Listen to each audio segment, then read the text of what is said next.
嗨，大家好，这里是大波胡。在太平洋时间4月27日上午，北京时间4月28日凌晨，微软模拟飞行开发团队举行了新一场在线 QA 直播，一如既往的在回答广大飞友各种疑问的同时，透露了不少未来的开发计划以及内幕讲解。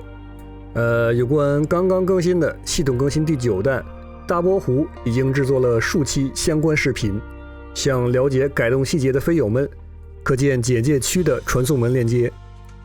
本期视频则是对此次官方节目的转播录像，先是要点总结，然后是节目全程回放，旨在为大家带来最速报道。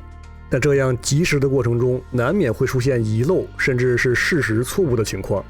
相对的，在近期我也将会整合所有官方渠道的消息来制作完整的总结视频，还请关注频道，以便第一时间获得更新。云游戏大获成功，官方说法有几个官方列举的数字，一个是现在整个云游戏平台上玩模拟飞行的玩家是最多的，然后云游戏服务刚开了东南亚区，然后他们微软那边的统计是有非常多的东南亚人正在模拟飞行，是通过云游戏在飞，因为东南亚的经济状态大家都懂，然后正好通过这个服务让很多人能玩上模拟飞行了，这也算是个好事儿。然后上个月玩模拟飞行的玩家是去年的4倍多，这是官方的数据，但是这4倍是基于多少数那就不知道了，这个数字也没有确切数字，但是这是官方提供的几个数据。Scenery Gateway 这么个名字是Xplane 那边的功能。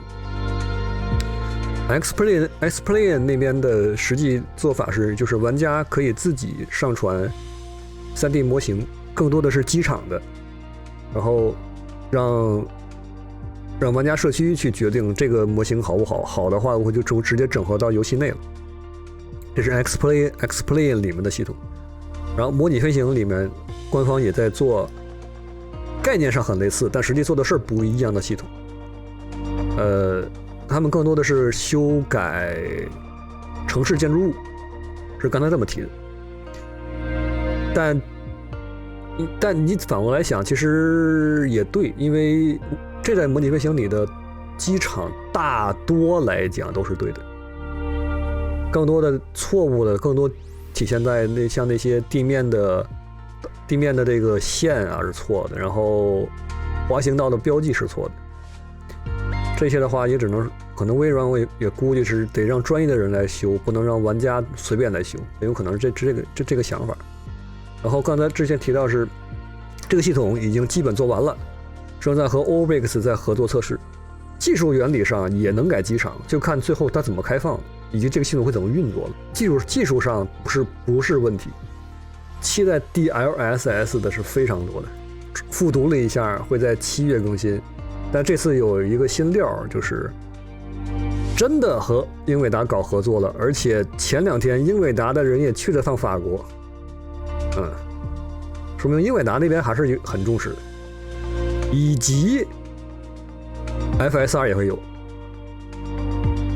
FSR 这是这样，首先给不了解的朋友先解释一下啊，FSR 是 AMD 的，然后 DLSS 是英伟达的，但是 DLSS 是硬件技术，只有英伟达的显卡能用，所以产生的一个问题 ，Xbox 不能用 ，Xbox 的显示芯片是 AMD 给的，相对来说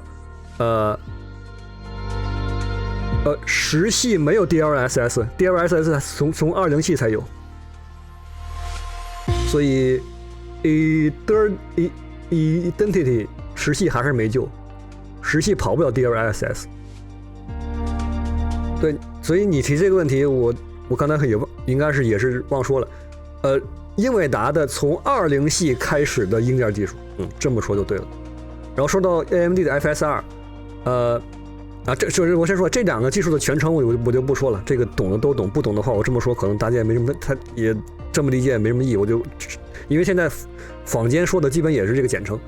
然后 AMD 的 FSR 是一个开源的软件技术，所以除了 Xbox 能跑之外，其实英伟达显卡也能跑，但是这两个东西他们的目标都是让你能在你可以降低分辨率但不损失画质，但是这两个东西的实现方式完全不一样，而且具体实现方式这里也先不说啊，也就是在这个地方是说没意义，就是我这个意思啊。但是从结果上，现在公认的结果是 DLSS 在结果上全面秒杀 FSR， 但今天确认 FSR 还会有，而且是跟 AMD 正式搞合作，那么就产生了一个结果，就是用不了 DLSS 的玩家也能用 FSR， 而且因为是跟 AMD 合作，所以 AMD 那边对结果应该是有一定把控的，以及在 Xbox 上也能跑起来。这个是至于闪退问题，反正现在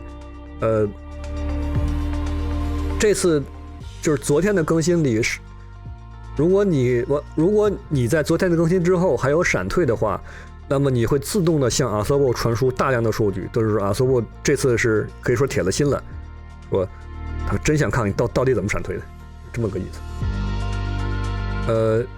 这个典藏版飞机打冒的这个事儿，可能很多玩家没注意过，就是那个典藏版的飞机，比如说787是最需要打冒的那架，很难去打冒的，就是很多东西第三方作者根本改不了，有这么个问题。然后官方说他们已经找到了一个折中的方案，能让开发者去打冒的，但也不会惹怒大厂。Albatross 不是那个 Yorg 没有说谁，但我们都能猜到他指的是播音。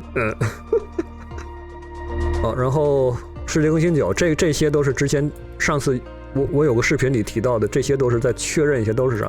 然后这次直播节目里放了一大堆的测绘的照片，特别多。之后的后续视频里我也会做出来。除了上次说的规模最大之外，还就是这次又加了一个最漂亮的。然后有玩家提到这个，现在在高空的时候云比较暗。关于这个事儿官方通过这个现象可以说是在详细解释这个游戏的云是怎么来的。基本就是说我们这云是模拟出来的，并不是说你想让这个亮我加大个亮度就完事的这么个情况。所以你看似简单的问题，实际涉及到要改整个模拟层面，这是官方明确说的。然后 Sebastian 就是 Albatross 的 CEO 又来长篇大论来解释怎么回事。如果感兴趣的话，可以一会儿去看那个回放，里面Albatross 的 CEO 在详细讲这个问题。Rex 的那个天气不是模拟的，可以这么说，就是你应该知道，在游戏里面有个天气面板吧？你在天气面板里面，你可以调这些参数，然后你调完参数的这个结果，你可以存下来，对吧？你存下来的是一个在硬盘里的一个文件，然后那个文件你可以拿记事本打开，你看都是你能读懂的英文。然后还有很多参数是通过那个 UI 改不了的，如果你知道的话，可以直接改这个文件去实现。你现在在市面上看到的这些提供所谓天气插件的，基本都是这么干的，所以并不是模拟层面，都是他们相当于写死的场景。以及 Identity 它真不是说反正就是不想改，而是为了这个你说云暗，它去改亮度就会引发所有东西全变亮了，是以官方层面上是这个意思，我能认可他说的，但是他拿这个去做不想改的借口，那就各自有各自的评价了，我只能这么说。这次实在讲的太多，这次的 QA 节奏特别快，我根本插不进嘴来，讲的太快了，东西太多了。在菜单的时候，资源占用极高。总之，这个现在也是说，反正我就是不想改的 RPG。官方的解释是，即便在菜单里，也和游戏世界里的渲染流程是一样的。所以你即便别看是个菜单，里面也有很多 3D 的元素，比如说你停机库里那个飞机，是地图上的那个地球都是 3D， 还是基于 3D 的渲染，是官方解释原因。然后官方提供了一些方案，一个是你可以打开 VSync， 就垂直同步。就官方说，这个游戏的渲染引擎是，如果你不开帧率限制的话，有任何形式帧率限制你都不做的话，引擎会是只要渲染一帧，渲染完一帧就会立刻渲染下一帧，所以有多快就多快，是这么来的。他不会去考虑我要降个速啥，这个东西不存在。所以你要想限制，那就是一是游戏店提供的 VSync， 但是知道 VSync 的都懂 ，VSync 会带来延迟，所以很多人不想开 VSync 是因为这个。然后阿瑟沃也提到，你可以拿显卡驱动在里面去限帧率。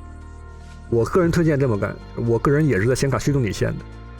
另外还有一个就是，如果你在主菜单你需要挂机下什么东西，其实现在有一个简单的解法，就是你首先把游戏改成窗口化，然后最小化它，你会发现占用率会瞬间下去。这是一个简单的一个做法，如果你不想开任何帧率限制的话，也是可以这么做。然后提到多显示器支持这个事儿，这个是可能我真理解错了。我本来以为是他们说的多显示器支持，就是你见过那些做自定驾驶舱的，可能正面有个显示器，然后左右两边都有一个成角度的显示器在那摆着。正好这个角度是跟游戏渲染角度一样。我还以为就是官方一直说的多显示器支持，就是对这些东西支持好点，但这次他们提到不是，他们正在做的多显示器是，它允许你在游戏里面自己决定怎么摆相机。他们做的这个东西要达成的结果是，你可以在游戏世界里加一个相机。说是我要这么看，有点像 VR， 但 VR 的话2个相机也是固定角度的。但是知道 3D 渲染流程的应该也都发现了，你这么搞哪个机器禁得住。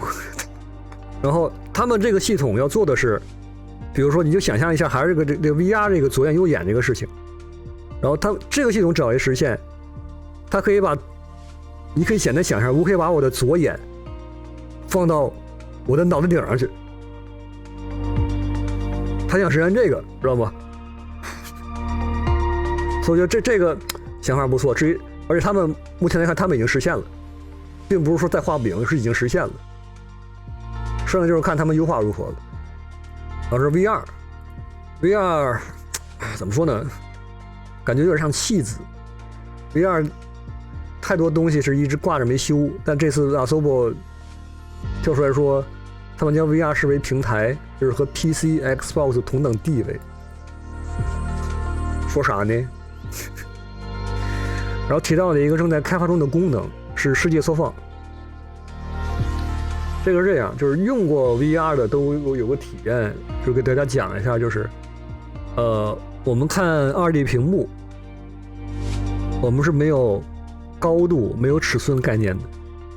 我们可以想象出来这东西会大概有多大，这东西大概离我们有多远，可以是这样。但是真正的尺寸是多少，你是光靠想象，你的大脑也不可能反应过来，是这么个概念。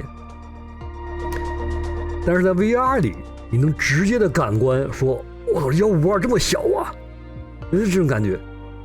在 VR 里这种直观的感觉，是吧？但是呢，由于每一个 VR 设备以及每个人的这个脸的大小、眼瞳距的问题，以及每个设备到底怎么渲染的都不一样，所以可能在到你体验的时候，你会发现我们家的后院的152没这么大呀，可能有这个问题。所以他们为了解决这个问题，为了从根本解决这个问题，他们要加一个视觉缩放的选项，就允许你自己调去，我该多大你自己选去吧，就这么个意思。然后看许愿池里，许愿池按225，但225最后会提，一会儿再说。然后 Jorgen Newman 他自己说中文版做完了。Jorgen Newman 是谁呢？可以说 Jorgen Newman 是整个模拟飞行项目的总经理，他提到中文版是做完了，他现在想能不能不等到7月份就放出来，他现在想这个。但至于是什么东西阻止他提前放的，他也没说，我们只能猜。现在是这个样子。然后提到季节很复杂的 RPG， 以及只是说每个季节的树的颜色不一样，其实有第三方已经实现了。但是Albatross官方显然不是只想做这个，他们提到他想基于卫星图来做，怎么做呢？比如说北京，他想有北京这个地方1年4季的所有的卫星图，因为现在北京马路上哪儿会有树，其实是它的 AI 算出来的。然后在基于这个，你想一下，如果我有1年4季的卫星图，我就知道大概在几月这个位置的树会变黄，它 AI 就可以再还原出来，是这么个意思。他们想做这个，而不是单纯的根据时间去算树该变黄。就是 Albatross 和微软的目标是，他们想要全球的地方都有4个季节的卫星图，他们是能做的，因为他们是微软，他们有必应地图，必应地图再差，它也有数据。都喷必应地图差，但你要明白，必应地图再差，它也有数据。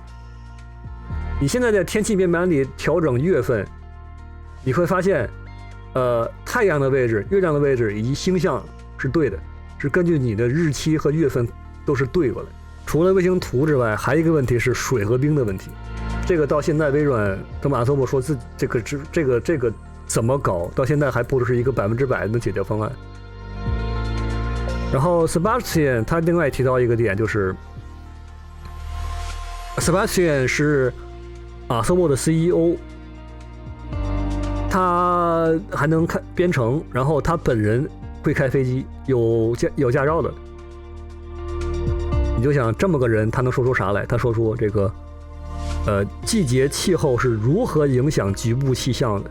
感兴趣的可以看回放，他讲得很细。其中就说到一点，如果你想体验更大的乱流，把时间调成早上，会把你吹出神经病来。这样。那最后那个 Jorg 夸赞了隔壁 Forza Horizon 的植被系统，那个游戏的植被系统做的是真好。我觉得他可能会去取个经，你们怎么做的？你说Rex 做的就是这个，就是在Albatross眼里简单的这个东西，就是 Rex 做的。你就理解了什么意思了。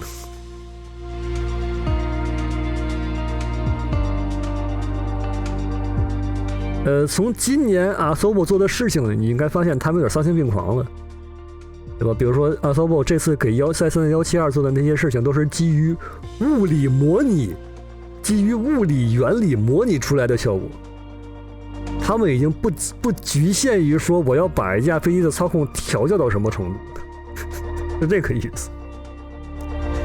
下一个是相机 API， 相机其实现在的相机能力其实挺强的，就是你看见我们经常在这个一个在 B 站，你看见很多人是在那个野心是很大，至于能不能做出来嘛，我们只能说等呗，对吧？我们都是通过一个手柄实时去操作的。有人问你能不能开放 API 让我们去用程序去控制，官方说是，官方的意思就是他们本来的预想是这个东西我们应该得做到游戏里面呀，怎么能让第三，这本来是我们应该做的事情。但感觉他们经过这么一问，他们可能改想法了，说也是啊，我开放不就完了吗？我管这么多干嘛？有可能真的可以把这个接口开放以后，我们可以用程序去控制这个相机，都是有可能的。当然这个是猜，官方也没有说死，就这么个事。然后172这个，我还是那句话，我无能评价，我只能说是你可以在我频道里最近有好几个172的视频，你可以自己去看，自己去看个效果，因为我没有开过，我不能评价。我没有开过的意思是 X-Play 的那个样子是不是好的，我也不能评价，是这个意思，知道吧？因为他们的目标是想拟真，所以我的看法是只能有真开过的我来评价，我们这些键盘飞行员都没资格，只能说是感觉确实差了很多，这属于感官，我们可以说出来，但评价它是不是对的，我们没资格，我是这个观点。然后 AI 交通这个又扯出来一个大饼。有人问这个滑行道上 AI 交通滑得太慢了，有没有人想改呀？然后官方就说这个现在的 AI 交通还是基于 FSX 的老代码，然后发现改来改去，改成一团浆糊了，有什么用？他们就想重做，这次就公布了我们想重做，目标是这4个字，我感觉他们指的应该是明年年初，我觉得不可能指的是后年年初。然后当地传奇4是和意大利更新同时上线的那架飞机，叫这名字 S555， 有一堆传奇经历，然后他们也去自己扫描了，是做这架飞机的人是一个个人 Mike Johnson， 他是谁呢？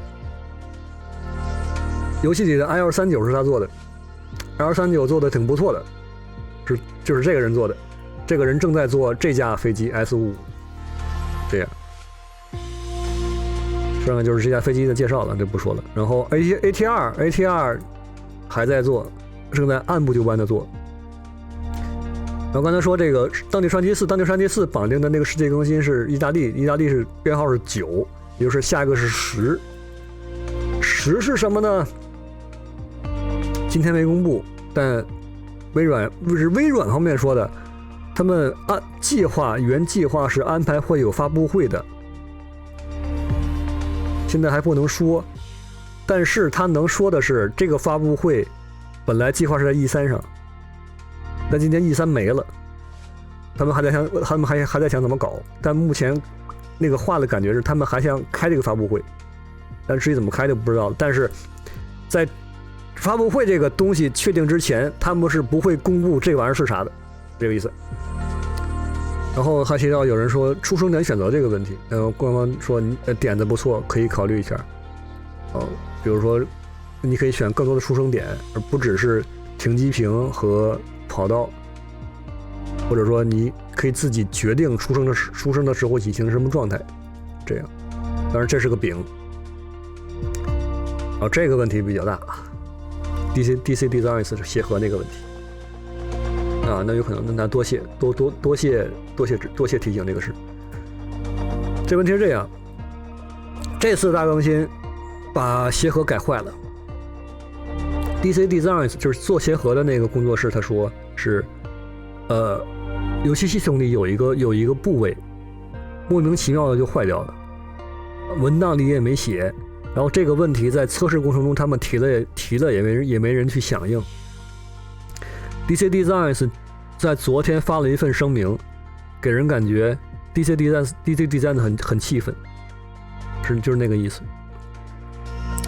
然后 York 他那个就是以微软这个层面来说，York表示他很吃惊，因为他协和他们也是天天在飞的，很喜欢，他们也很吃惊，发现飞不了了，然后再反思整个这个 bug 收集的流程该怎么优化，以及就发生了一个事情，就是每次 QA 的时候，你们发现有一个不在，就是没有露脸的女生嘛，那是主持人，那个主持人他是有职位的，他是管论坛的那个人，就是官方论坛是他负责管理的，是他负责管理呢，还是他只是管理者之一呢？我就不知道了。但是他抱歉，就是官方论坛他是负责管理，但是这个事情很明显是官方论坛的管理员出了问题，就是有人提了问题，为什么我们开发组不知道这么个事儿？因为你要就是游戏开发这个层面，你要明白一点，就是并不是说所有的开发人员都是无时无刻盯着论坛。如果真这么干的话，他还写代码吗？对吧？肯定不是这个样子的，肯定是有人告诉开发人员说这儿有问题，你们去改。然后，既然模拟飞行有官方论坛，玩家可以提反馈，那么肯定就是有官方论坛的管理员去读这些帖子，去把这些帖子分类出来，说，哎，这个可能是玩家提的 bug， 然后扔给 QA 部门，然后 QA 部门决定这个是 bug， 我们要修，然后再下发任务。一般我不知道他们是怎么做的，但以我在软件行业的经历来说，多半也是这么个流程。而是这次直播上，就是因为 Yorg 是整个项目的负责人是总经理的这么个概念，然后感觉就是 Yorg 在问主持人说这怎么回事？这感觉是这么个情况，知道吗？因为 Yorg 也纳闷啊，说是啊，你这么一说，是啊，他们提了呀，但怎么感觉开发部门不知道这么个事儿，就这么个意思，是吧？但出了这么个大漏子，他们肯定说是流程上肯定会做优化，但至于会有结果，只能说往后再看。这个是你真的说这个紧急代码，比如说就是你那个应答器上那个些代码，什么7700那些，现在没有评论，也不知道官方该怎么做。这个是玩多人模式的时候，就有人大家会发现，就是可能有的飞机已经离你跟你同飞那个人离你很近了，就在你边上，一扭头发现你起落架不对吧？就是这意思。官方只能说接受意见，还没说会不会改。然后 VUR 广播站这个事儿，就是 VUR 就是不止 VUR 了，就这么一说，这话就不止 VUR 了，很多就是你在游戏里点那些导航点，实际很多是在地面上是有塔台的，是向你发信号的，是这么个意思。但是你在游戏里也发现，除了在机场里的这些信号塔之外，你在野外看不见，但野外是应该存在的。官方说法就是技术上是实现了，但是因为现在3D 模型他们不满意，所以压根就没有放出来，这么个事儿。至于但做不做呢，也没说。然后窗口掉帧这个事儿，就是如果你按住 Alt 键，然后再点游戏中的航店，你可以把这个航店做成独立窗口，然后你可以任意的缩放，然后任意的拖拽，你就可以做什么自己做模拟虚拟驾驶舱。比如说你把这个空客的 PFD 拖到你的一个小屏幕上，这样就可以你能摆着自己看，这种就是可以这么做。但是它现在有一个问题，就是如果你这么干了，你发现你的帧率在下降，效果非常明显，有这么个问题。然后官方说是正在关注，还没发现怎么改。然后上次更新的时候有一定的改观，但没改太，就是没有治本，这么个事。他不干，什么他不能说。然后卖场的免费专区，Yorg 意思就是对 Freeware 不上市场的这个很失望，就是他们失望的是对自己的很失望，并不是对 Freeware 失望。然后他只能说是管市场的那个部门还在扩招，只能这么说。然后 PMD-G37 Phoenix 320又说棒，剩下这些就是，然后主要是安二不是之前一直说是做完了吗？就等着和安特诺夫搞协议签字了。不知道安二，刚才提到那个安二，就是说，安二是当时都已经做完了，真的是做完了，然后等着和安东诺夫签字了，然后俄罗斯人打过来了，当时就是那个时间节点上，所以安二到现在还没有扔出来。今天官方确认是安东诺夫回信了，说我们活过来了，估计这么一搞，估计就很快的就能促成谈判结束，因为当时他们已经提到了，就差签字了，这么个事。但是今天也没有说具体的时间，反正就提了这么个事儿。然后因为提了这么个事儿，就提到225不是毁了吗？然后安特诺夫这次正好也跟微软就是相当，至于谁提的我就不知道了，反正双方感觉是打算合作，要通过数码复活的方式让225再存在于世界。至于是不是像现在游戏里那架空中医院一样，只是个能看的壳子呢？还是要做一个完整的可飞的模型呢？那就不知道了。目前这只是相当于提了一嘴。最后是一个有意思的现象，就是Marcel， 就是我们经常只是提 York 和 Sebastian， 就是还有个第三个人，那个 Marcel， 他直播的时候被保安驱赶了，这是个有趣的现象。好，今儿主要是这么多。Well, we can see them in the chat. And we also have a special guest we'll introduce to you a little later on as well. So for now, I would like to first discuss some of the follow-up items from our previous Q&A. And I'm going to go ahead and switch screens here to our lovely deck. 好，刚才那个问题先过，有时间一会儿回来再讨论一下。但是我的观点和看法就是那样，因为我们现在只要猜。官方的解释已经说过了，我们是更靠猜的，没办法。Evil eye. I was making screenshots and uploaded some videos for you guys. So sorry that we ran almost 10 minutes late. So apologies. I just wanted to give a quick update. Last time we talked about Flight Sim launching on xCloud. Not sure how many of you checked it out. But I did want to say it was an amazing success for flight simulation. We were the #1 most played game on xCloud, or Microsoft Cloud Streaming as they call it now, which is awesome. Brought tons and tons of new people into the simming space. And just last week or this week, we launched in Southeast Asia, like Indonesia, Malaysia, Philippines, Thailand, Vietnam.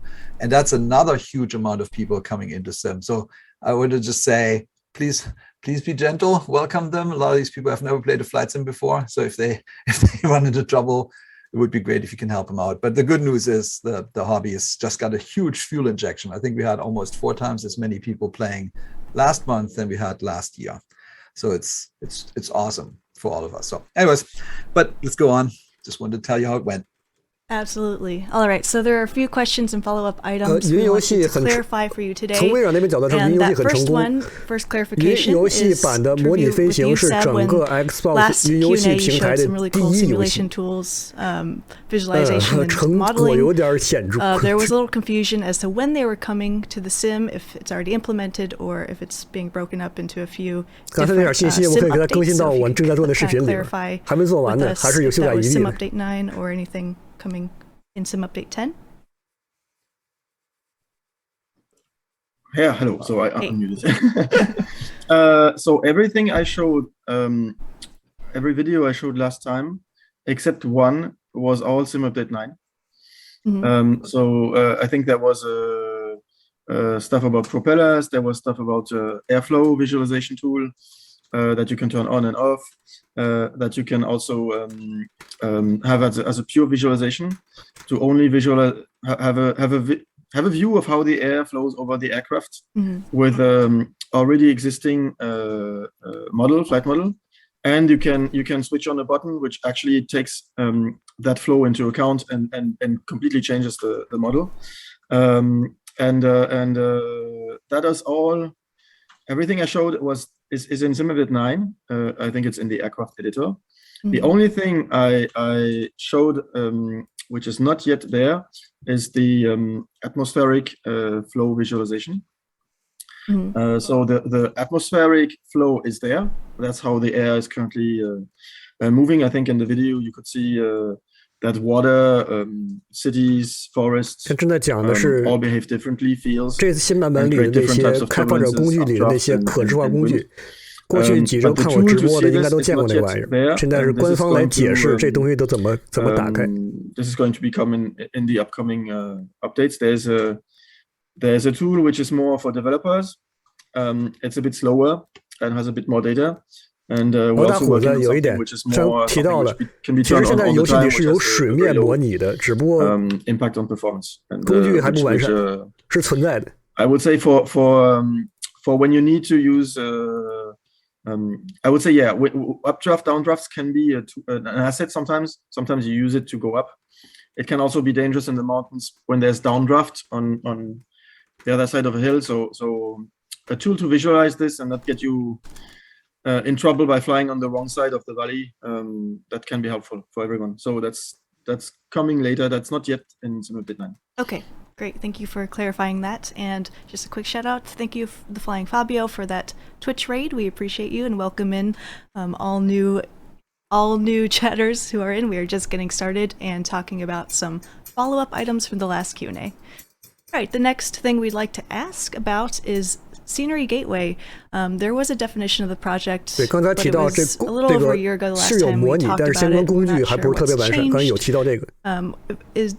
Would anyone be willing to re-explain the Scenery Gateway system that's coming later? So I think I can do that. Scenery Gateway 是那个地景工作室。Microsoft Flight Simulator. 这个之前我也解释过，先听官方怎么解释。And this tool is web-based, so basically everybody that wants to contribute will be able to go to that website, and once registered, you can download a dev mode project, and you can then in the dev mode enter the edition mode.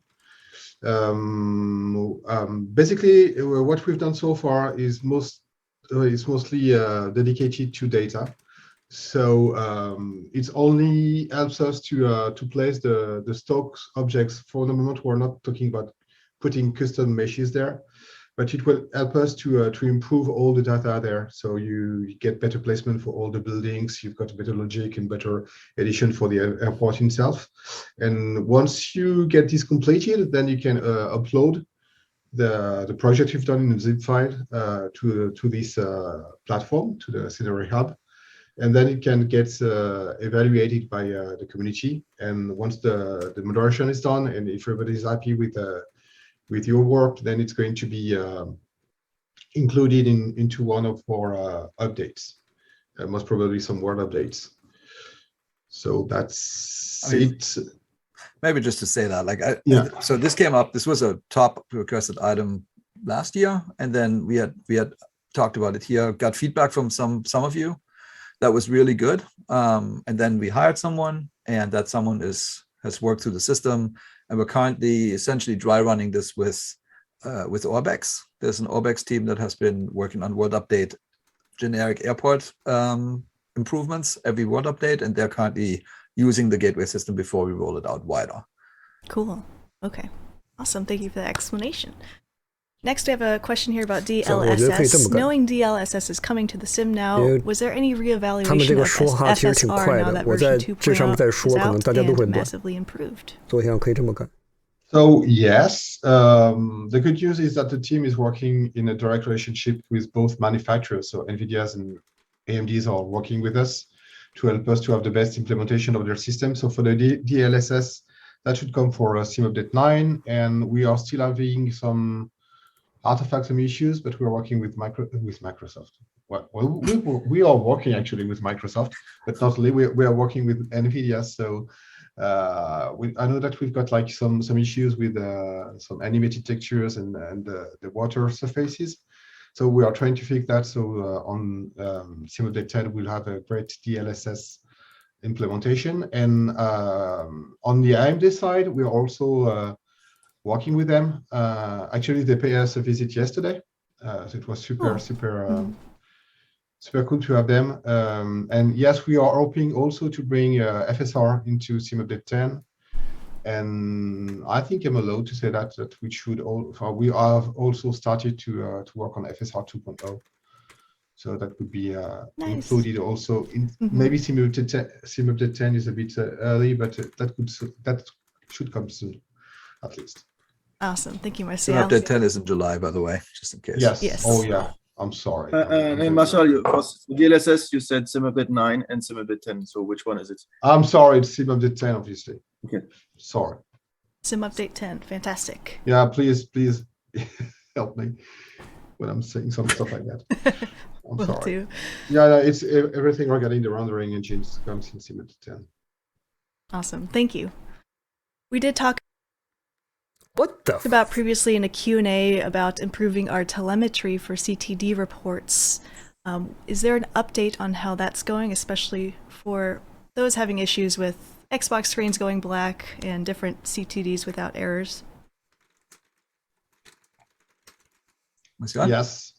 Well, 所以这样可能比较好，因为 still working on that. 就是他们说挺快的，我再说的话，可能大家都会乱。For Xbox, it's basically an out of memory issue, the most frequent one. And on PC, we've got a lot of issues which are called the device removed on Direct 12.11.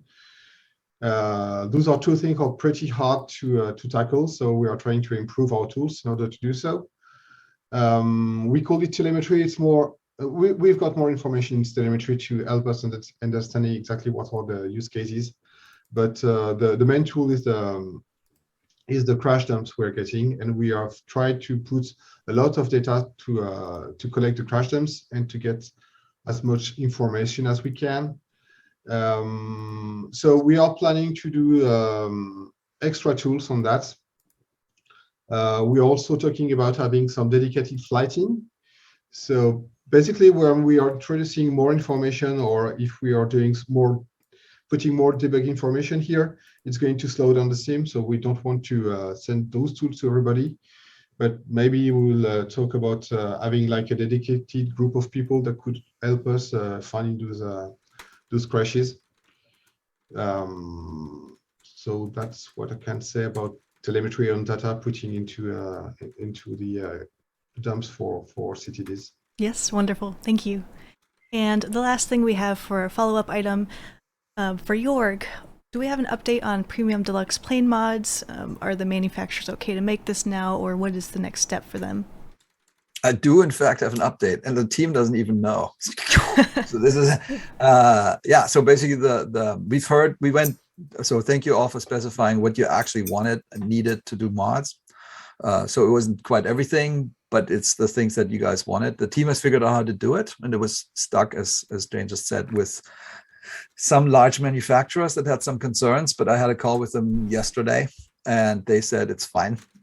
So we will make those planes moddable coming up. I don't know of a date yet, because I literally just heard this yesterday afternoon, the final okay from everybody, but we can now go make it happen. Awesome. Thank you, Jorg. Nice surprise. All right, moving on, we have our roadmap section. I'll turn it to you, Jorg, to talk about this.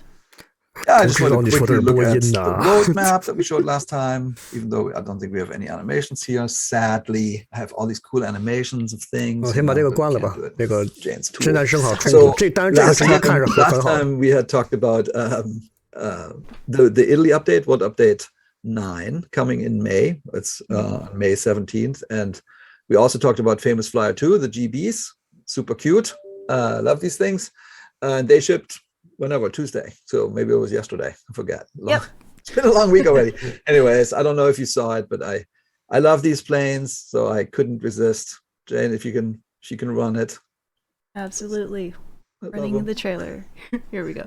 这个飞机昨儿已经上架了，挺可爱的小玩意儿，胖乎乎的感觉。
期1个月前就说过了，然后到现在目前官方还没有说具体原因，所以我们只能说等。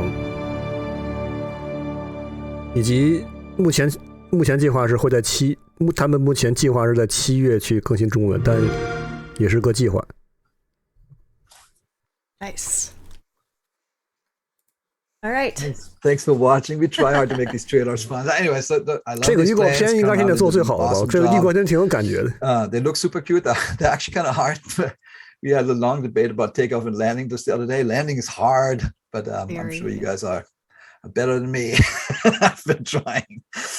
Anyway, so thank you for that. And then, so let's talk a little bit about World Update 9. So we announced it last time. 世界更新9，意大利。And that's actually where I spent, the 10 minutes extra. So here's what it is, a little bit more detail. New dam, new aerials, 4 bespoke airports, 4机场，105 13 地标 for the grammetry cities, which is a record, and 3 landing challenges, 3 bush trips, 3 discovery flights. And then I thought, I'll show you some pictures, but there's so many, we need to go fast. Sure. So here's where we have the new data. The Bing team has been doing awesome. Just, I think you know this, we have built a team of 20-something folks just to do this. They hunt for data, they grab the data, get it into the Bing system, clean up the bugs and all that. Then Gaia's building airports. Here's the first one. This one is in Sicily, Palermo. This is Elba, also very nice. This is Bozen, as I call it. 显卡占用的不是显卡的问题，是 CPU 问题。 The last one, which is Jane, this is too fast. Oh, too fast. 现在还是太吃 CPU 单核算力的。 So there were some pictures here of Malta, just to show, hey, we have a bunch of POIs in Malta. Then we're in Italy, and now you can go up, just to give you a sense. So typically we show you a trailer, but we have just finished the Maverick trailer that's coming up. So I thought screenshots would be the second best thing I can do here to get you at least excited.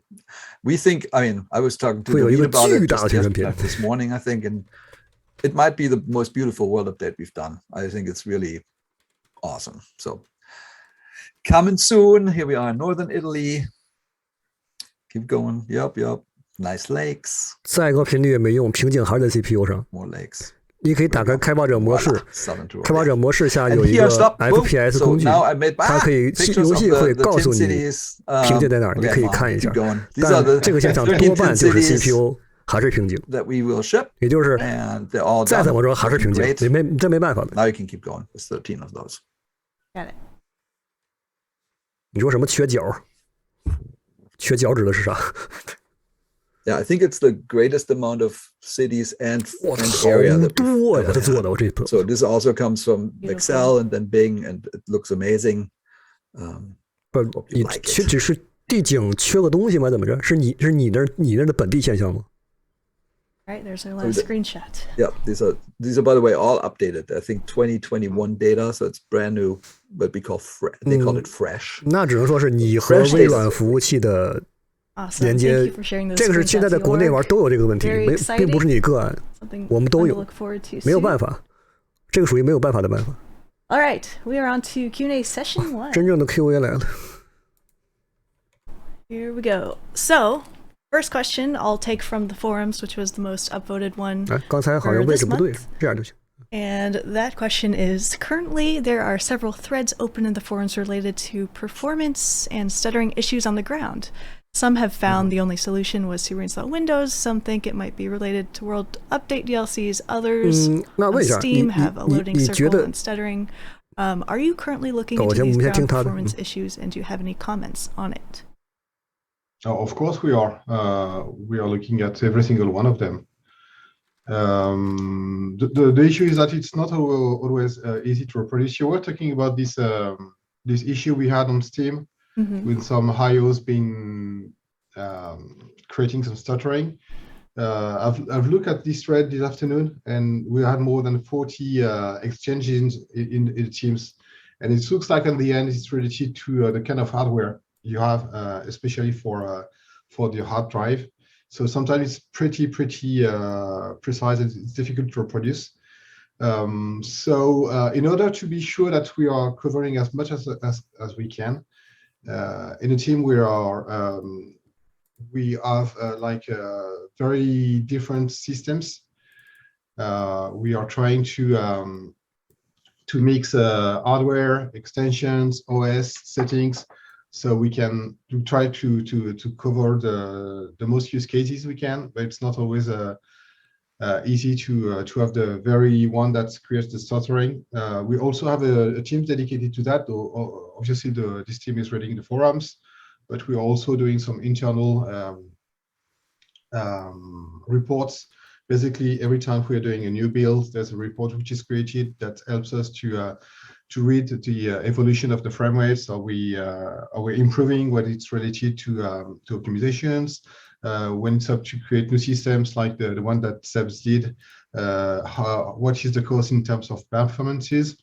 And of course, that's why also we are doing the flighting, because it's super hard to hear, being sure that we've covered every single use cases. So that's why we need the help of the community here to make sure that everything is going on, and when people are encountering some issues, that we can gather the more information we can get, because as I told you, it's sometimes a long investigation to understand exactly what's going on. Awesome, thank you, Martial. 很努力的在修了，就说到这些。Are we still on track for Sim Update 8 for the Wasm Xbox fix? Sim Update 10, right? Sorry, yes, Sim Update 10. So as I'm speaking, we're on track. On track, awesome. Lots of testing going on. Yes. Perfect, thank you for that. All right, next issue from the forums. The question is, there have been complaints about clouds looking too dark at high altitude. Can you adjust the cloud shading to reduce the volcanic ash look? The difficulty here is that the cloud system is a system, so it's really physics-based rendering. It doesn't take into account specific situations. So basically, it's a system that's rendering all the data we're collecting, and it's super hard to do the right equilibrium, the right balance between situations. So we know that we've got still some improvement to do. We've got some new parameters to introduce, but with the system, it's a lot of work. And with the system, I know that, for instance, Sebastian's spent some time on trying to improve the settings we've got with the system we have so far. But if we want to really improve significantly the system we've got, it means a lot of rework and maybe reboot the systems. Maybe Sam, you can. Yeah, I can confirm.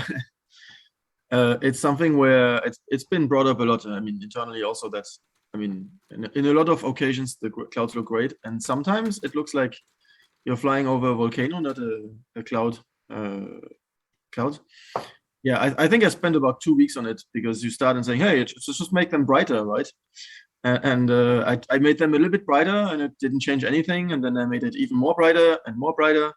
And the problem is that, I mean, you know, lighting, dynamic lighting, for those of you who have, I don't know, ever measured lux or lumen or whatever, the sun is 100,000 times brighter than the moon.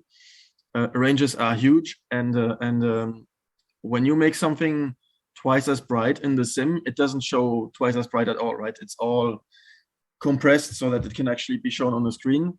And in order to have the ash effect go away, I turned the clouds 10 times brighter, and then in so many other occasions they were completely overexposed. And it's not just a question of, hey, someone made them too dark or something.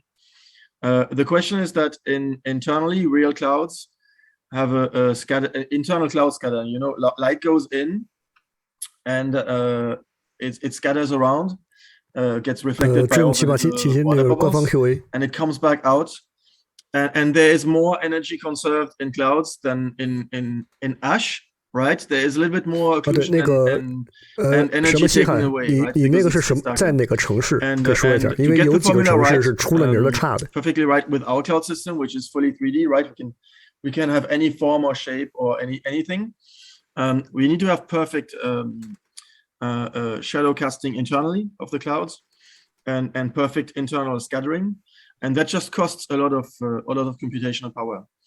And for the amount of performance we dedicate to clouds right now, we get the quality we have right now, and it works well in many occasions. But when the system is a bit complex, it just gets the lighting wrong. And so, yes, I mean, as Marcel said, it's a system. If we did an overhaul of the system at some point and invest more performance into clouds, we can probably get this better. But it's not just something like, hey, make them brighter or darker, or it's actually much more complicated than that. Great, thank you for that explanation, Seb, and also Marcel. Appreciate it. We have a question here from chat. Parallel 42 here. Hello. Sim Update 9 is great so far. However, it's introduced a bug where glass reflections are flickering very fast. You can experience this on default aircraft, on the Junkers. Xbox users can see it. Anyone on PC sees it with a render scale less than 100. Can Asobo confirm they're aware and if they will be addressing it? On my side, I know I saw this in a forum report, so it's the devs are aware.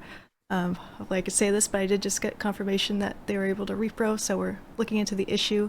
I didn't know if any of you had anything you wanted to add to that, but I can confirm that it is one of the top 3 things we're tracking for Sim Update 9. Great, yeah. Absolutely. Thank you for your question, Parallel 42. All right, we have another forum thread question here. At present, the sim uses a lot of system resources in the menu screens. Has the team considered lessening the burden on the GPU while not in flight?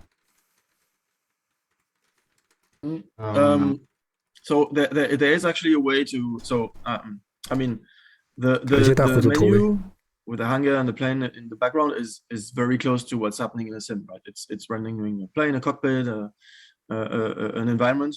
Mm-hmm. And the GPU works in a way that when you're not locked to a specific frame rate, it renders a frame, and when it's done, it does the next frame. So it's always working. So that's why it's using a lot of resources. Just like when you're in the sim, there's no difference. You can reduce the burden by turning on VSync, by reducing the graphic settings in the menu. So we discussed this with Marshall. The issue is that we don't have currently a setting where you can say, hey, I want to have VSync on in the menu and VSync off in the sim, or I want to have a ultra in the sim and whatever medium detail in the menu. Mm-hmm. But basically the way to go is to reduce the burden on the graphics card.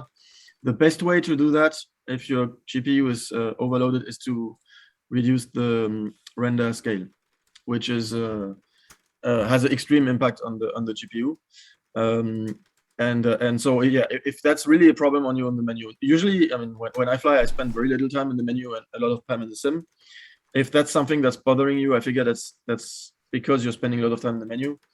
And there the way to go is go into the option, reduce render scale, turn on VSync, or reduce the detail, and then once you're in the sim, turn it back on if you want to have a heavy GPU load in the sim. If you just want to reduce the GPU load all the way, then that's the way to go, is reduce render scale first, and then maybe graphics setting a little bit. It's gonna increase the CPU load and will make the GPU heat up less if that's an issue in the summer or something like that. Okay, thank you, Seb. Next question, I see this asked a lot already.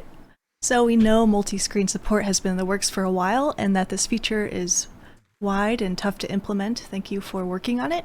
Can you give us a detailed update and clarify if adding multi-screen support will fix single widescreen monitor stretching? Oh, you are muted, Marcel.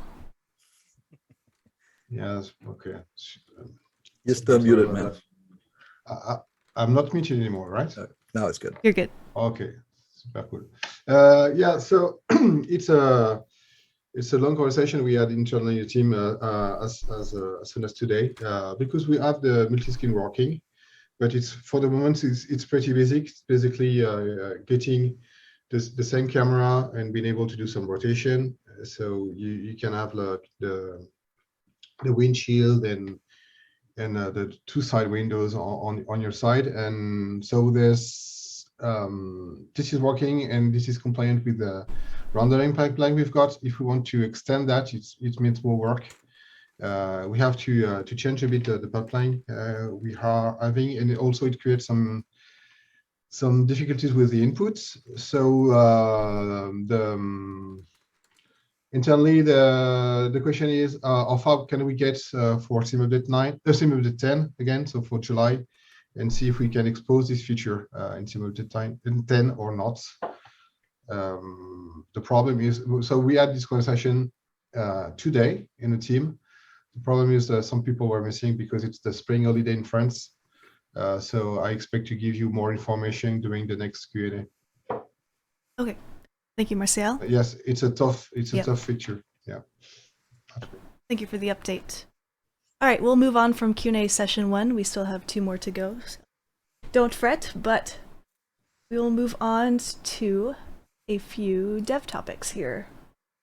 The first one to talk about VR. I saw it on the forums. I know a lot of you are wondering what we're doing with VR and any updates on it, so I'll hand that to Martial or Seb. Are we starting right now? Yes.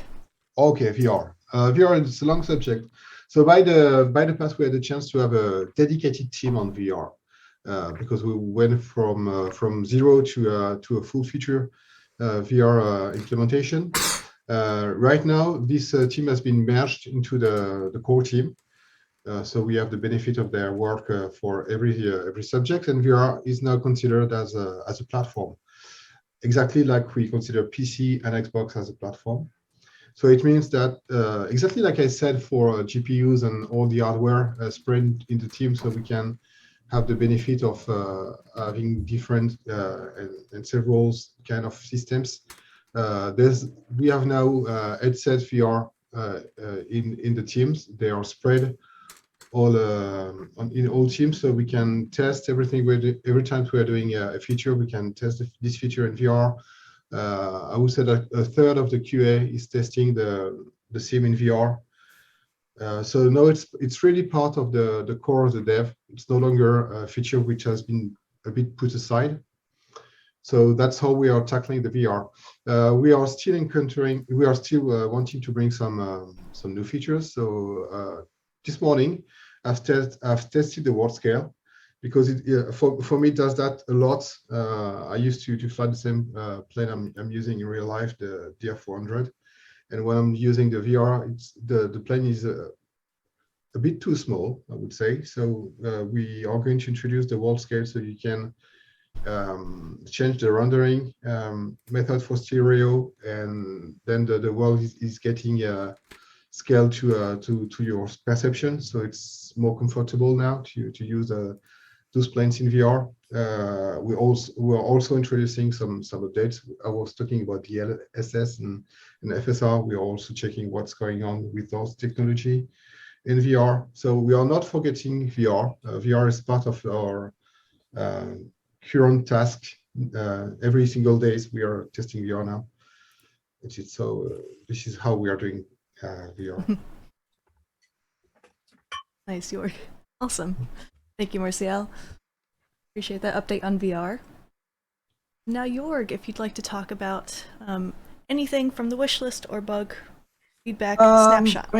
I think you saw here what hopefully this actually works for you guys. We rigor just to be a little bit more transparent about what active development is going on. So hopefully that makes sense. Mm-hmm. A lot of it focused on Sim Update 10 here, and then you see helicopters and gliders are planned for later this year, Q4. That's calendar year, by the way. If you want to go to the next slide, this helped us quite a bit. Yep. Just to organize what's actually popping right now, because we oftentimes looked at the bugs and the wish lists, but it was like lifetime, and it got really hard to understand what is currently popping. So here you can see, I think we are fixed, I want to say 9 out of the top 12 or something. And then the other ones, like in this case, gusts, METAR, and those types of other weather-related things, we just talked about it earlier this week, because this is nice, at least for us. So please keep voting, because it makes us very aware of what's happening right this moment. And all the other ones are under investigation. So this has helped us, because like sometimes when you go to the next slide, when you look at this, like the lifetime, and I screwed up the formatting. Good times, Jorg. Anyways, because crash was really important. It feels like it's static, because a lot of the things that are current actually just don't have that many votes. So I think the combination of those two things helps. We're looking at both now, so please just keep engaging. I don't really have that much specific to say here, Jane, honestly. Like if you go to the next thing, is wish list is the same. This was useful for me. I'll talk about it later. I agreed immediately. It was you guys saying it, and we also had internal discussions around it. So the AN225, I'll talk about this maybe towards the end a little bit. Okay. And the other things are just better for us to see in this format. So and we're investigating, as you can see. So hopefully this works. I don't really have much specific. I didn't want to go into the specifics so people can just read it. Sure, but if there's any other suggestions, please hit Jane up or whatever. Like we want to. This is for you. I make this every Thursday. So if it's good for you guys, then I'm happy. If it's not, then we'll make adjustments. Awesome. I did see one question in chat related to one of these items. Someone was wondering if Chinese localization was still on track for Sim Update 10. It is now. There is a discussion if we do it in World Update 10 or in Sim Update 10. And I honestly can't tell you exactly where that landed. I know it's done. But it's there's branches that it needs to get integrated in. So there's a producer who manages all this. It was Patrice. And I just need to ask him. But it's finally done. Took a long time. It slipped, unfortunately, because it was, we keep writing with every update, and so then the translators have to run after that. But I think it's now good to go. I see. And I can say, by the way, now I can say it. Remember the Iberia update? With the Iberia update, we wanted to ship Portuguese. Unfortunately, it didn't make it. But I think that's now also in a state where it's done. And sorry for everybody in Portugal. We tried hard, but it's coming. Okay. Thank you, Jorg.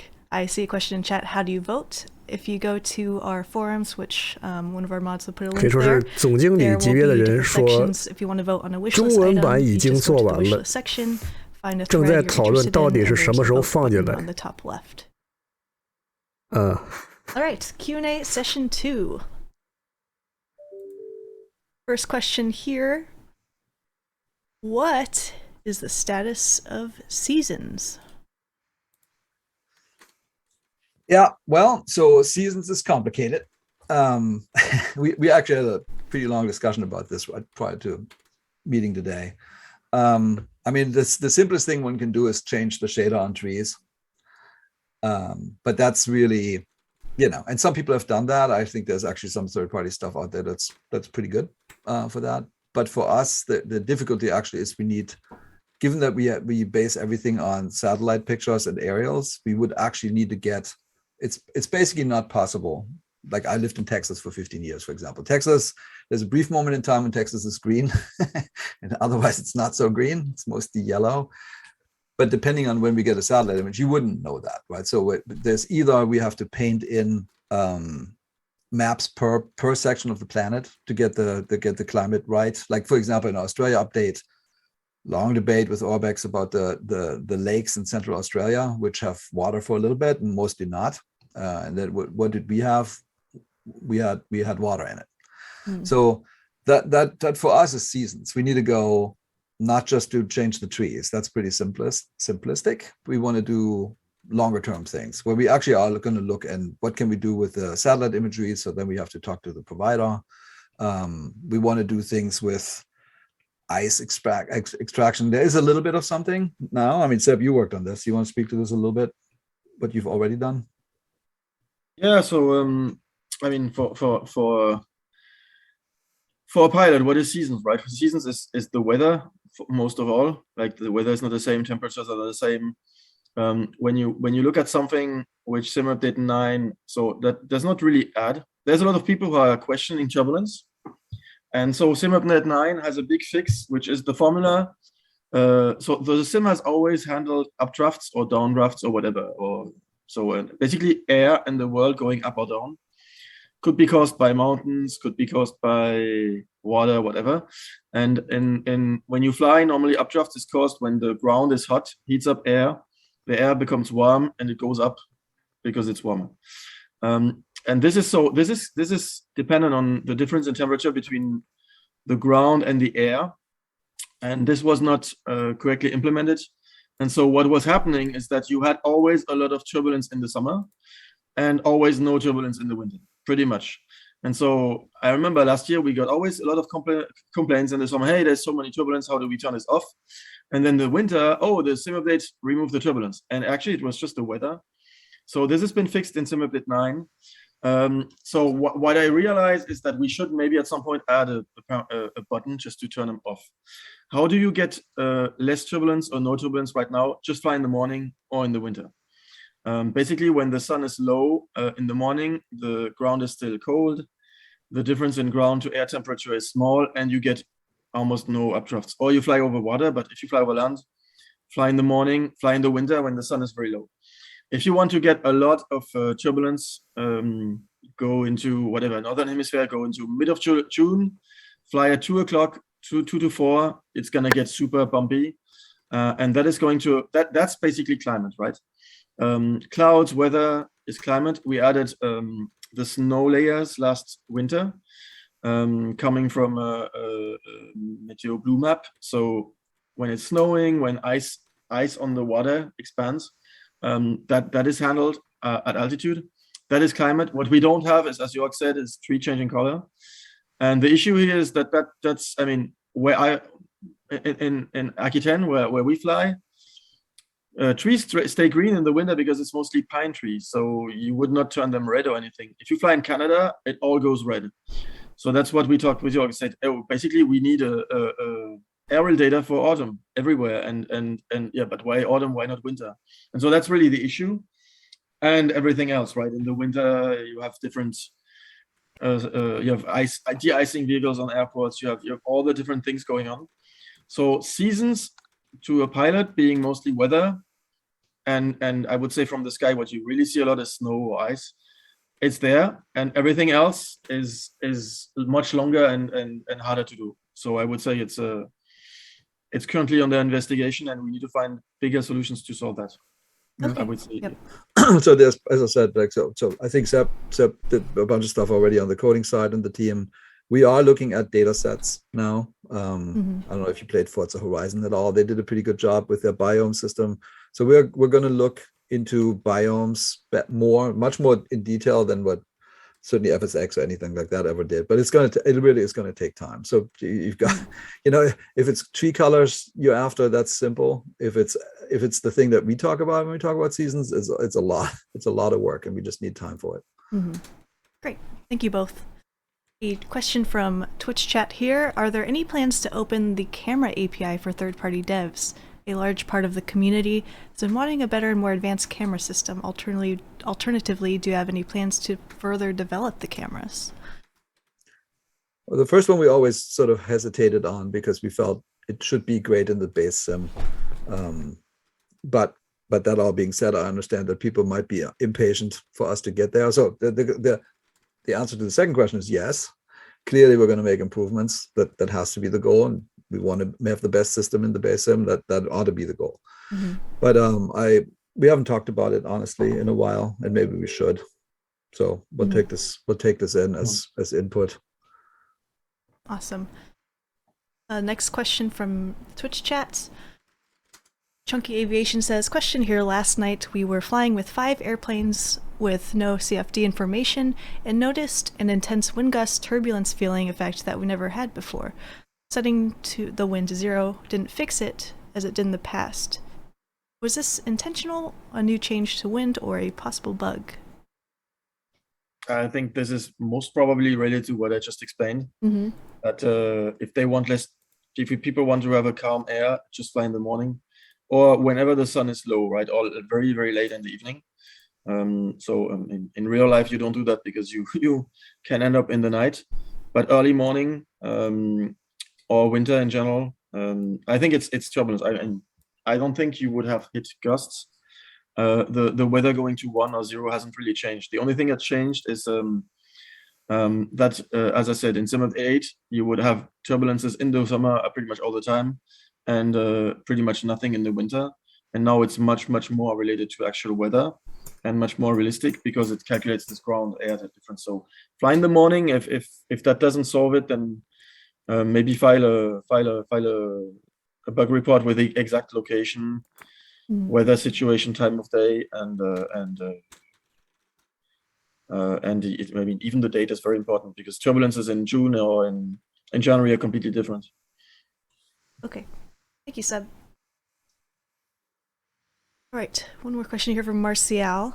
In the forum top voted questions, there were a number of AI and live traffic issues posted in the forums.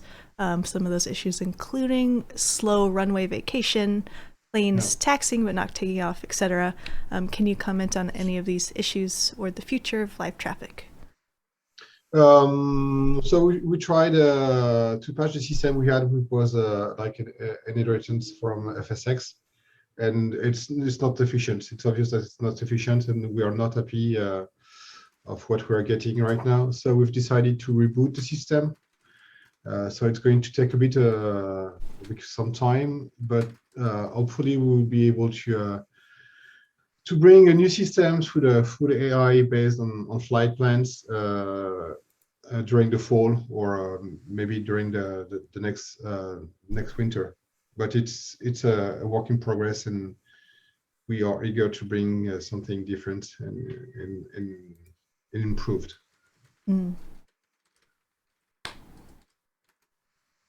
Awesome, thank you. We are going to move on. We still have another Q&A session, and I've captured a few more questions I'm seeing right now. We will ask them in a little bit. But for now, I'm going to turn it over to Jörg to talk about local legend number 4. Oh, yes. We didn't do it last time.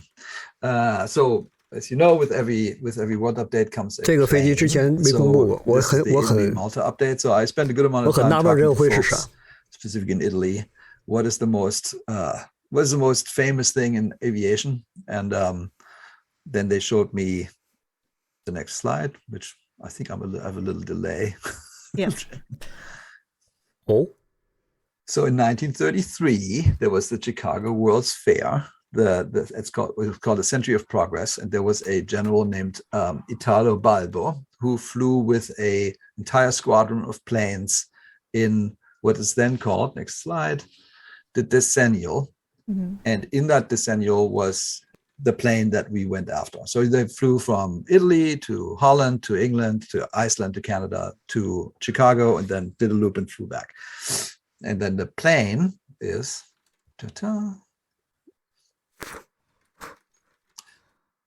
it's the Savoia Marchetti S55, and there's only one of them left. This is actually a cool story.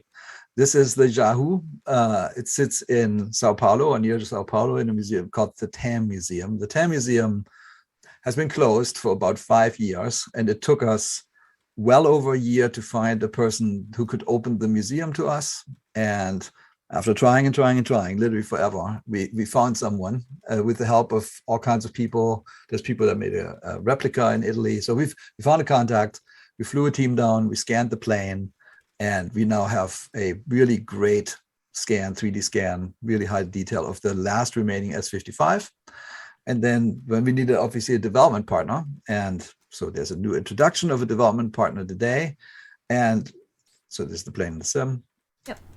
And it's Mike Johnson. And so I don't know I don't think we advertised this, but I met Mike as we were starting to work on Reno, and we looked at the Aerovoto Chodi. We're like, wow, Aerovoto Chodi. Wonder what exactly that is. And then I looked around who had ever made an Aerovoto Chodi, and I met Mike, and Mike is awesome. Some of you might know him from back in the day, but Mike, over to you. Hi. Hi, Mike. Welcome. Thanks for having me. Thanks, Jörg. Thanks, Jane. Absolutely. Yeah, so I'm Mike Johnson. Some of you might have known me from the past. Some crazy flight sim videos I did a long time ago for FSX. A silly one called Vectors, about a 747 getting stuck into a Rebel air race. I've been around in flight sim for a long time. I started at 12 years old on Sublogic's Jet, so even like pre-Microsoft days, kind of.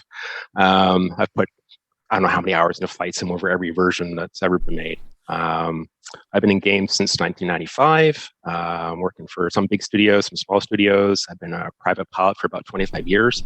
I was extraordinarily lucky to have gotten to co-own an RB7 for a few years and learn to maintain it myself. And I'll tell you, if you want to know about airplanes, look after one yourself. It's an adventure. Yeah, so prior to working on Flight Sim, Microsoft Flight Sim. I developed Albatross for FSX. Took about 1.5 years. It was a huge undertaking. First plane I ever made.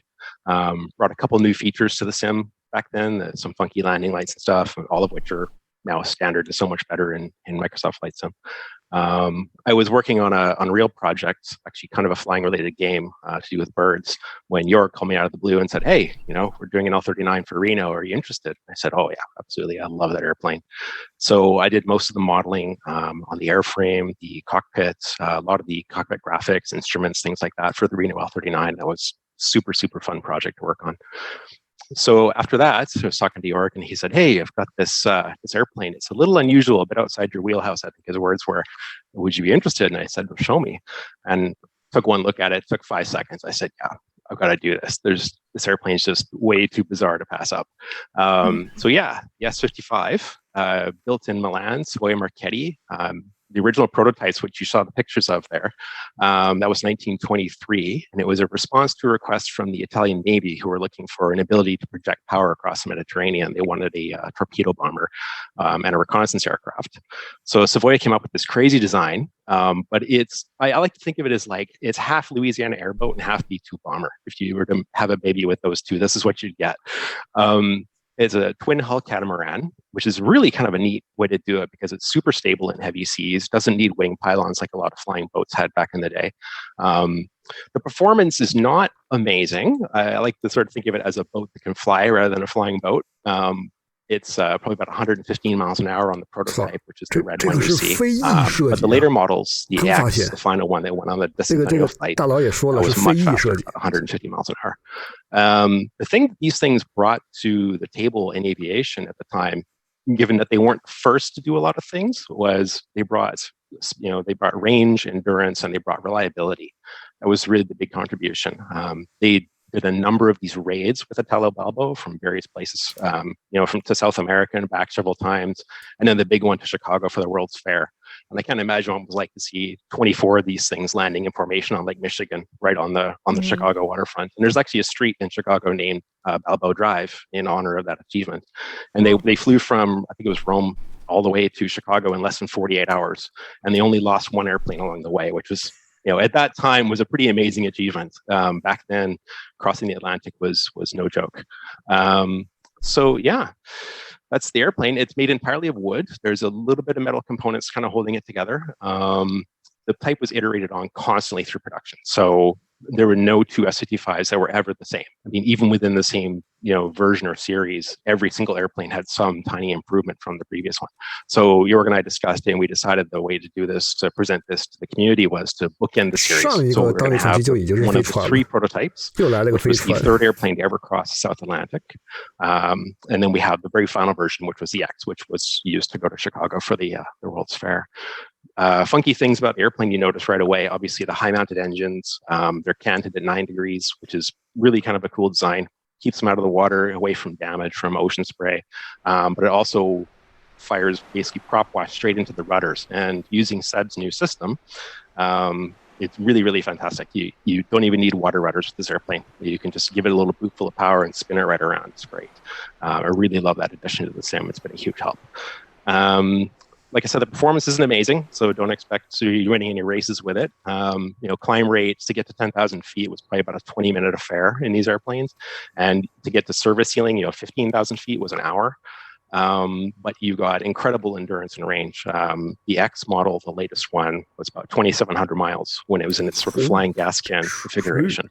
And even the prototype was able to do, 2,200 miles in one go, which is pretty amazing for the day. And yeah, so that's pretty much the airplane. The one final thing I wanted to say about the prototype, the one in the museum in Brazil, is the reason it's there. I mean, it was flown there by a Brazilian pilot. The reason it stayed in Brazil was after the arrival, Savoia Marchetti didn't really want the airplane back because they had much bigger plans. They're already working on new versions and everything. So they traded it to the Brazilian Navy for the only thing that I would approve of trading an airplane for, which was coffee, and lots of coffee. So that is kind of the quick story of the S-55 from Marchetti.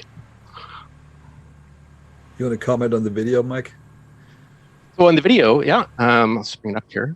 So that's the S-55X, at least a little bit of delay that I'm seeing. That is the later version of the airplane. It had a lot more instrumentation than the prototype. Prototype 已经很像传了，那个 it has an Ascania direction finder, which is made in Germany, which is pretty cool. It basically allows you to select the heading, and you fly the heading into a mechanical compass that will tell you your deviation from track. So it's one of those things you use once you get all set up in perfect cruise and good configuration for a long journey. So that's an alternative. We tried to keep the airplane as original as possible. The prototype is basically strictly original equipment, except for a comm radio, because back then they were using long wave, short wave, huge antennas, a whole radio station. It didn't really apply to the sim very easily. So that's the one, conceit to the modern world. The X has more of a flying restoration quality to it, where it has a GPS and it has a transponder. It can be used in airspace properly. Like I said, the X was probably about 150 miles an hour average speed. The prototype now, you're going to see the red one, the Yahoo, was quite a bit slower, about 115 miles an hour, but you get that fun kind of open cockpit feeling. Wow. And I also wanted to mention I'm a huge VR buff. It's the only way I fly. I've got a Reverb G2. I'm totally hooked, and I understand that a lot of people have issues with propellers and reprojection, a lot of flickering and things like that going on, so I'm taking extra care to get some prop animations going that are really going to work nicely with VR. But it's kind of a neat airplane to fly in VR because there's so much parallaxing going on with the crazy truss structure. And the cockpit's a lot smaller than you think looking at a 2D video. The airplane's a little deceiving in size. Some people think it's really big, some think it's really small. It's around the same size as a 14 Tomcat, if you're curious. So these airplanes could be configured in a number of ways. You could basically outfit them as an airliner, which a couple small airlines did in Alaska and Russia. Yeah, so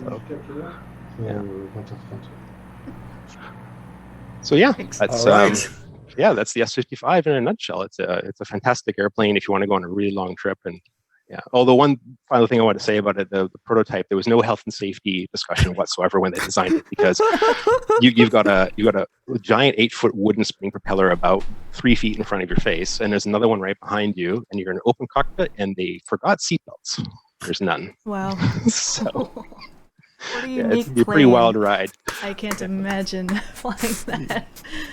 Oh, that's awesome. Thank you. Great, thanks for having me. Absolutely. So that'll come out. Good job, man. Thanks. Really appreciate you. So we'll see that May 17th, it sounds like. Looking forward to it. L39就是他做的，我喜欢看见 L39就是他做的。All right, we are moving on now to, let's see here, now that we have a roadmap update from you, York. Oh, should we talk about Hans? So I was thinking about it because I saw it a few times. So Hans is making progress. Yes. He's working with the Sobo directly. So this is we think of that as co-dev work. It wasn't the right time, I don't think, for him to be here, but he's making progress. He's really happy. We have a little system where we say, how's it going from 1 to 10, 10 being awesome, 1 being terrible. He is at an 8. Everything is coming together. Plane is going to be great. But maybe we'll bring him in next time. But, honestly, I also got feedback, like at some point, stop advertising your planes all the time. It's like, okay, this is a Q&A. So we'll try to spread these out a little bit. So I'll talk to Hans if he's up for a visit next time to show you progress. Very cool. All right. So on the roadmap, here's the update without animations, super lame. Anyway, so we talked about the Italy and Savoy Marchetti update. Both of them are coming in May on the 17th. And then later in May on the 27th, which is what I added there, there was a cool animation. Yeah. Top Gun Maverick's coming. The build is locked. It's fun, looks great.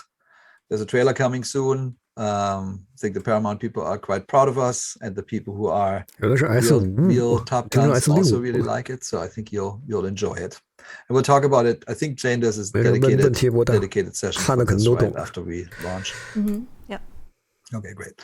And then I'm breaking something, and I apologize. Like typically we update you on what's the next world update.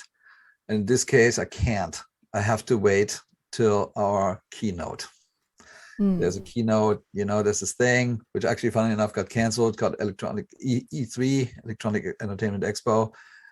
But we'll have a keynote we'll have lots of things to say. So that's when I can talk about the world update. So apologies, but it's coming. We're hard at work. I think it's going to be very cool. Based on what I saw in the chat, I think it'll make a lot of you happy. So June is chock full of, there's a big surprise. Look forward to that. And then a world update in the local legend. Very exciting. Thank you, Jorg. 下次是这更新还不能说，他们本来计划是会有个大型发布会，本来计划是在 E3 上公布，结果 E3 今年的 E3 没了，所以就只能说等。官方现在这姿态是大家都等，反正发布会我们还是决定要做。Yeah, it's a conversation we're having with the design team. Oh, very sorry if I made some noise during the last 10 minutes with somebody here a new guy from the security want me to leave the building. Oh. So I had to negotiate the fact that I've got to stay with you guys. So yes, regarding this starting points, it's a conversation we're having for the end of this year, because as you may know, we are talking about new ways of flying, so new ways of starting the flight. And this is was also for the water planes, because so far it has not been so great. So we are talking about that, new ways of starting a flight. I don't know if we will take the waiting point as a default spawning point, because for those who are starting the simulations, the newcomers, it might be a bit hard to understand that you're not starting the flight on the ground.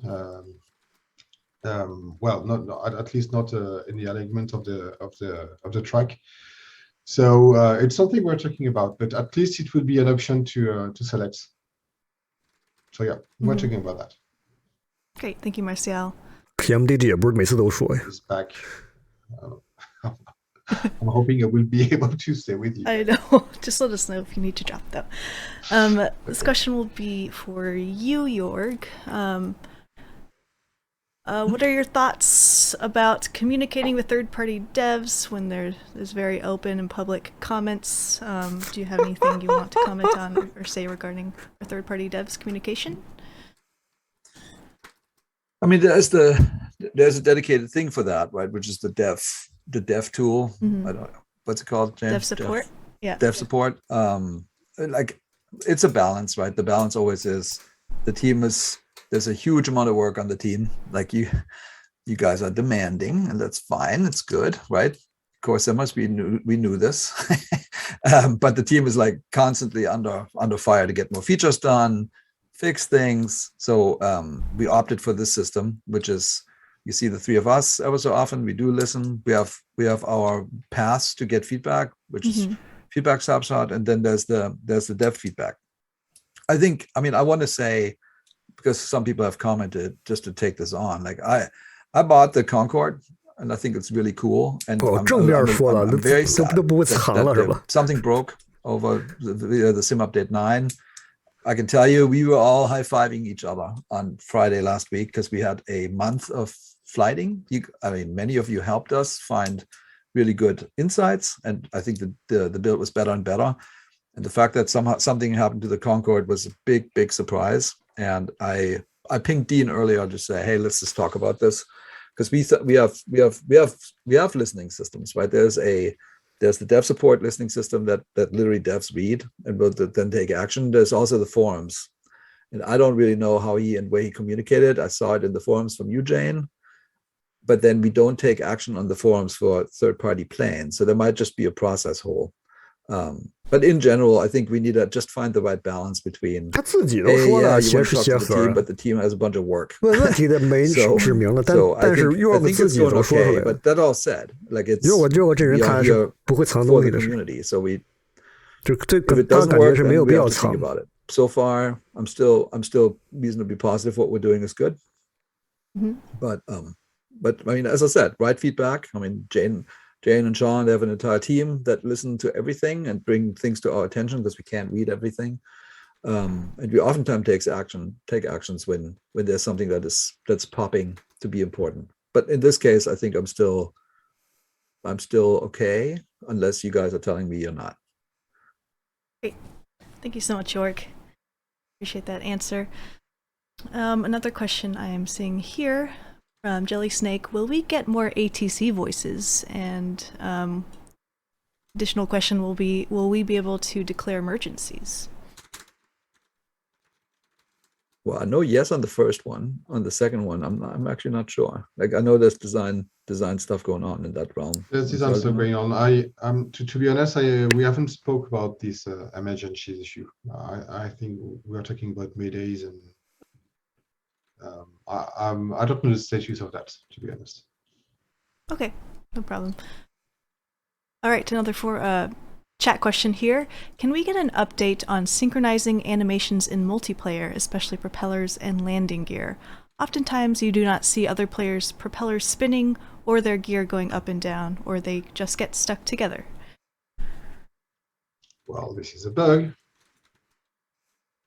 We've got to fix that, obviously. Mm-hmm. So yeah, I don't know what to answer on this, except that we should fix that. Yes, we will follow up, take a look at the bug. Yeah. Follow up on that. Thank you. All right, this is from the forums. Will we ever see VOR stations modeled on the ground where they are in real life? So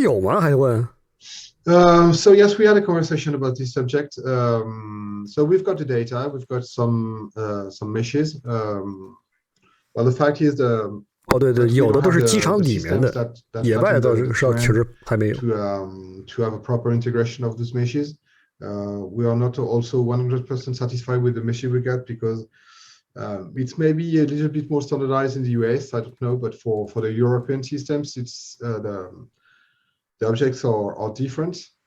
So if we want to do that, we've got to do that properly.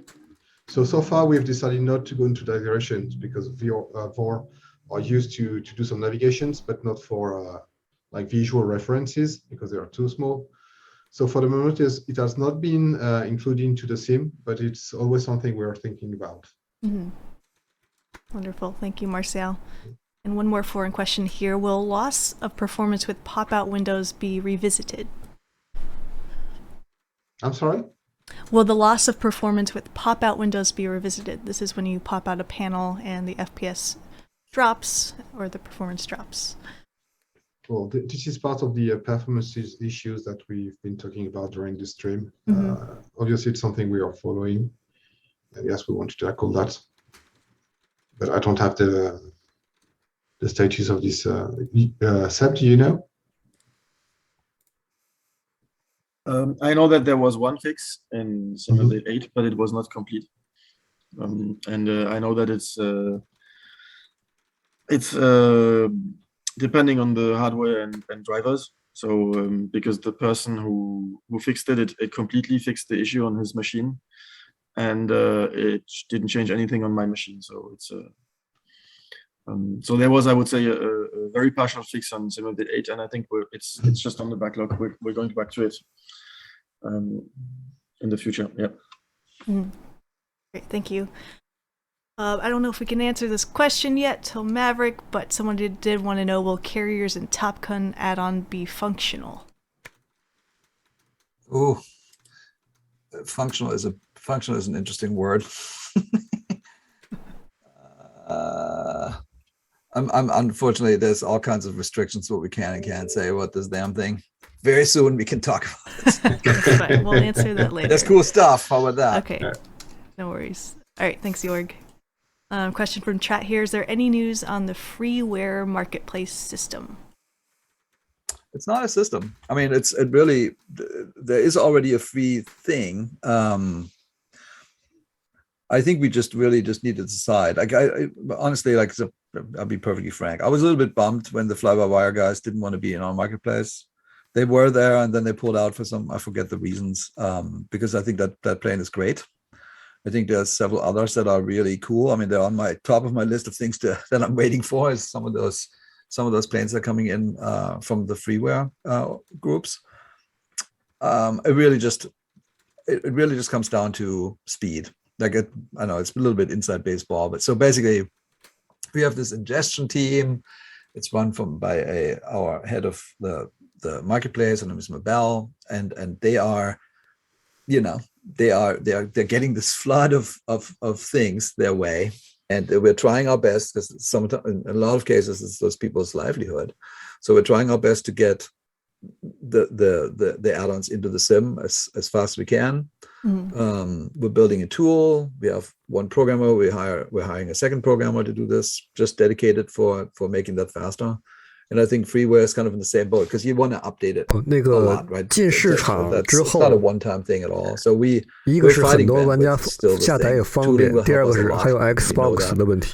But I want to do it. It was on my list for this year. 你用过游戏的市场，你就知道和你在网上下载什么区别。 It's really just let's just put more things in the existing free category. Gotcha. And then obviously people need to opt in, right? I mean, there's no, everybody who creates has the option to come to our marketplace or not. And if people want to, then let's do it. Cool. Thanks, Jörg. What are your thoughts on the upcoming PMDG 737 and Phoenix A320? I think they're both going to be great. Our main pilot here his name is Royal. He has been watching a whole bunch of PMDG videos lately, and we've discussed quite, because there was somebody said, oh, maybe it's not that good, and then the answer is no, I think it's going to be great. And we think it's going to be an awesome plane. Like that's fundamentally, and the Phoenix thing, every time I see it, I'm like, wow, that's cool. I hope honestly, my reaction is I hope they come to the marketplace so everybody has easy access to it, but it's up to them. But I think both of them, my sequence goes like this. The Concorde, I really like it. I know some people think it's, whatever opinions they have, but I'm looking forward to the 146. I actually wasn't planning on buying the 146, but I will, because I've watched all the videos and it looks really cool. And then after that, certainly the 737 looks great. And then the one from Phoenix Simulation looks awesome too. There's a few other planes. I'm like, wow, can't wait. Yep. Heli Simmer wants to know, what's the upcoming feature you guys are most excited about? Oh, hi Sergio. It must be helicopters, right? Come on, Sergio. Helicopters. it must be helicopters. Yeah. I'm honestly, I can't wait. Like with the helicopters, it means, Seb's doing awesome, right? Like, so it looks great. We have helicopter models that's coming. And that's mine, Seb. You're working. 高情商发言总结一个字儿，棒。I can say that I 确实挺高情商。 spending more time. 你想，人家是在微软这种企业当中层管理层的， and it completely 说这些 changes 话肯定是会滴水不漏的。 the world, flying around the same places with a helicopter. I think it has a completely different experience.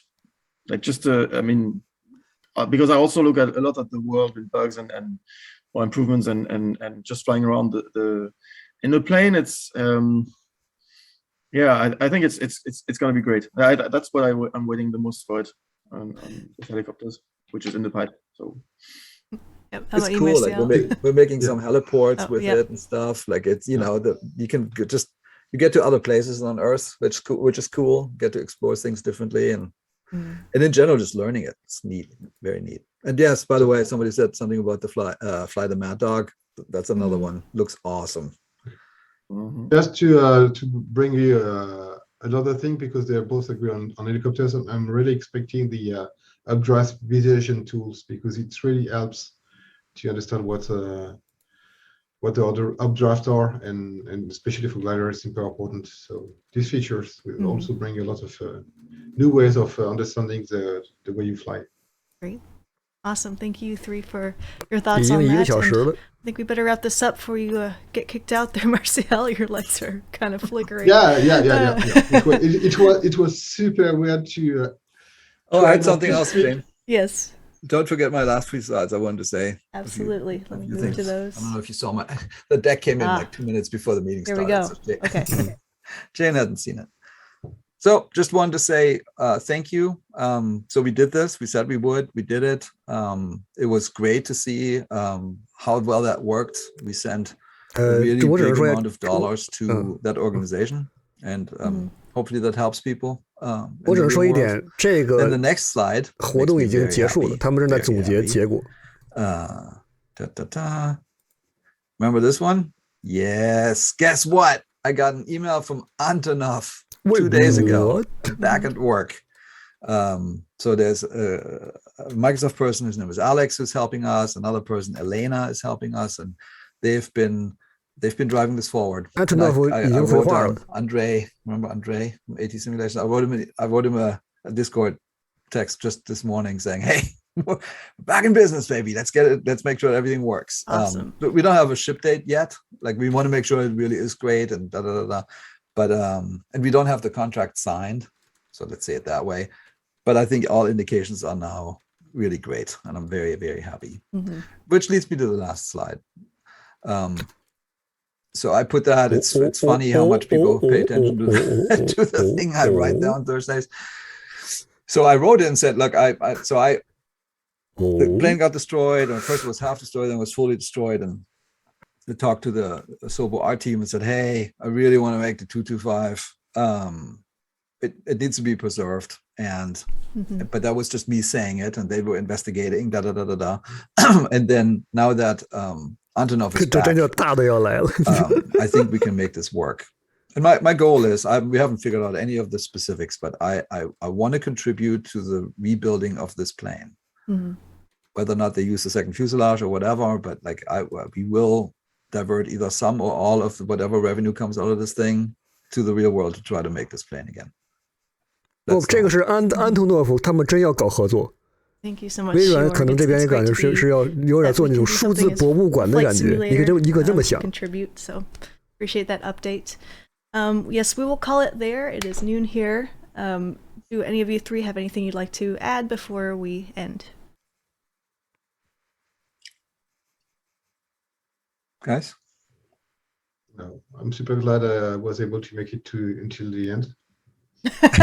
We are too. I mean, maybe I want to say, like, it's always dangerous when we say a few add-ons. I want to just acknowledge that there's a huge amount of really great add-ons. Maybe they're not amazing airliners, so like huge machines, but I know for example, the Flight FX Vision Jet. I'm sure looking forward to that. That looks cool. The Honda Jet. I thought we'll never see it because we couldn't get a license. So like, somebody's making the Honda Jet. Yes, awesome. I will be there day one buying it. So thank you for all the third-party creators. The work is awesome, and we are very sorry when we break certain things. We are trying to not. Obviously, that's why we have these listening systems. Dean, hopefully we'll chat today if you're here. Yep. All right. Thank you, everyone. If you want to catch our next stream, it is in just a couple hours for our flying lessons on the Cessna 172. Yes. We're going to focus on float planes today. And we appreciate you hanging out, asking questions. We'll be back again in a month to talk more. Thank you so much. Have a great day. Bye. Thank you, everybody. Bye. Bye. Thank you. 今天的直播感觉跟以前完全不一样啊。